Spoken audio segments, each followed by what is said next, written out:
Liquid tight straight connector. The size ranges from 3/8 inch to 4 inches. Suitable for waterproof ceiling and outdoor industrial applications. These products need to be installed using liquid tight conduits. Just remove the compression nut, write down the inner sealing ring and the steel sleeve ring. Now you have the main body of the connector. Okay, now take out liquid tight conduit. Place the gland on the body of the liquid side conduit and set it back, then put on your sealing ring.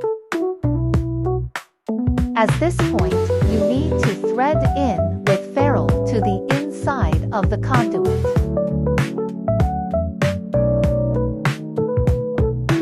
Now, the end portion will dead end back into the threaded portion.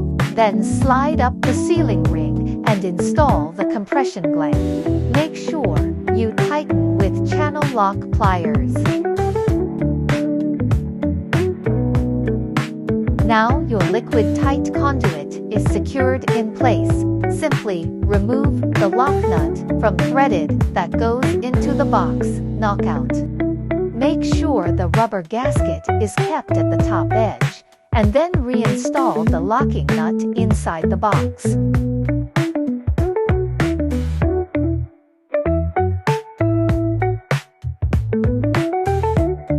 For more product details, please visit our website.